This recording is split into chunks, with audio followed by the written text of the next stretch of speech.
Tamil cinema മേഖലയിൽ വലിയ കോളിളക്കം സൃഷ്ടിച്ച വാർത്തയെന്ന് കഴിഞ്ഞ ദിവസങ്ങളിൽ പുറത്തു വന്നിട്ടുണ്ടായിരുന്നത് നയൻതാര ധനുഷ് യുദ്ധം മുറുകുന്ന ഒരു കാഴ്ചയാണ് ഇപ്പൊ കാണാൻ സാധിച്ചിരിക്കുന്നത്. തന്റെ പ്രണയത്തെക്കുറിച്ചും വിവാഹത്തെക്കുറിച്ചും എല്ലാം പറയുന്ന ഡോക്യുമെന്ററി നാനും റൗഡിതാൻ എന്ന ചിത്രത്തിലെ 3 സെക്കൻഡ് ദൈർഘ്യമുള്ള ദൃശ്യം ആവശ്യപ്പെട്ടതിന് നടൻ ധനുഷ് 10 കോടി രൂപ കോപ്പിറൈറ്റ് ഇനത്തിൽ ചോദിച്ചെന്നാണ് നയൻതാരയുടെ തുറന്നു പറച്ചിൽ ഏറെ ചർച്ചയായിട്ടുണ്ടായിരുന്നു.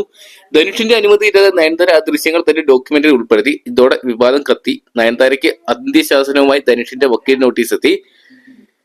24 മണിക്കൂറിനകം വിവാദ ഉള്ളടക്കം നീക്കം ചെയ്തില്ലെങ്കിൽ നയൻതാരയ്ക്ക് നെറ്റ്ഫ്ലിക്സിനെതിരെ 10 കോടി രൂപ ആവശ്യപ്പെട്ട് നിയമ നടപടി സ്വീകരിക്കുമെന്നായിരുന്നു ധനുഷിന്റെ അഭിഭാഷകൻ പ്രസ്താവനയിൽ അറിയിച്ചത്.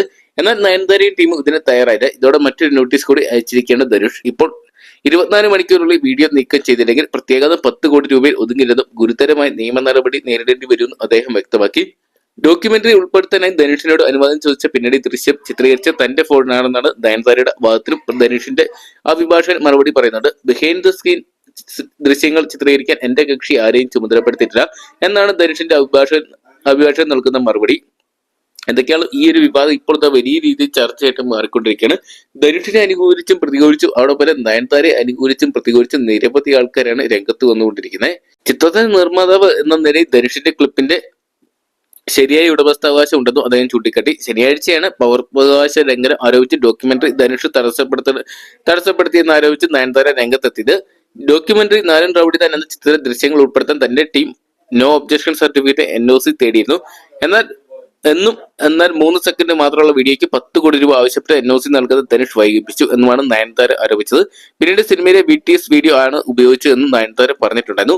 ഈ BTS വീഡിയോയ്ക്കെതിരെയാണ് ഇപ്പോൾ ധനുഷിന്റെ അഭിഭാഷകൻ നോട്ടീസ് അയച്ചിരിക്കുന്നത്. നെറ്റ്ഫ്ലിക്സ് ഡോക്യുമെന്ററിയുടെ ട്രെയിലർ പുറത്തിറങ്ങിയതിനു ശേഷമുള്ള നിങ്ങളുടെ നിയമപരമായ അറിയിപ്പ് അതിൽ ഞെട്ടിക്കുന്നതാണ്. ഞങ്ങളുടെ സ്വകാര്യതയിൽ ചിത്രീകരിച്ച ചില വീഡിയോകളുടെ വെറും 3 സെക്കൻഡ് ഉപയോഗത്തെ നിങ്ങൾ ചോദ്യം ചെയ്ത ആ വരികൾ വായിച്ച് ഞങ്ങൾ ഞെട്ടിപ്പോയി. സോഷ്യൽ മീഡിയയിൽ പരസ്യമായി പ്രത്യക്ഷപ്പെട്ട BTS വിഷയങ്ങൾക്ക് പോലും 10 കോടി രൂപ നഷ്ടപരിഹാരമായി ആവശ്യപ്പെട്ടു. നയൻതാര പറഞ്ഞു, ഓഡിയോ ലോഞ്ചുകളിലും കാണുന്നതിന്റെ പകുതിയെങ്കിലും ആത്മാർത്ഥത വ്യക്തി ജീവിതത്തിൽ പിന്തുടരുന്നില്ലെങ്കിൽ എന്ന് താൻ ആഗ്രഹിക്കുന്നു എന്നും പ്രസംഗിക്കുന്നത് നിങ്ങളുടെ പ്രവൃത്തിയിൽ കാണാനില്ല എന്നുമായിരുന്നു നയൻതാര പറഞ്ഞിട്ടുണ്ടായത്. ഒരു നിർമ്മാതാവ് സെറ്റിലെ എല്ലാ വ്യക്തികളുടെയും ജീവിതം, സ്വാതന്ത്ര്യം എന്നിവ നിയന്ത്രിക്കുന്ന ചക്രവർത്തിയാകുമോ എന്ന് നയൻതാര ചോദിച്ചിരുന്നു. സിനിമ പുറത്തിറങ്ങി 10 വർഷമായെങ്കിലും ലോകത്തിന് മുന്നിൽ മുഖംമൂടി ധരിച്ച് ഒരാൾ ഈ ഒരു നീച്ചമായി തുടരുകയാണ് എന്ന് പറഞ്ഞാണ് നയൻതാര കത്ത് അവസാനിപ്പിച്ചത്. അതേസമയം നയൻതാരയുടെ 40ാം ജന്മദിനത്തോടനുബന്ധിച്ച് Netflix original Nayanthara beyond the fairy tale ഇന്ന് സ്ട്രീം ചെയ്തിട്ടുണ്ടായിരുന്നു. എന്തൊക്കെയാണ് ഈ ഒരു വിവാദത്തിൽ നിങ്ങൾ ആരുടെ ഭാഗത്തുനിന്ന് കമന്റ് ബോക്സിൽ പോകുക. വീഡിയോ ഇഷ്ടപ്പെടുമെങ്കിൽ ലൈക്ക് ചെയ്യാനും ഷെയർ ചെയ്യാനും ചാനൽ സബ്സ്ക്രൈബ് ചെയ്യാനും മറക്കണ്ട.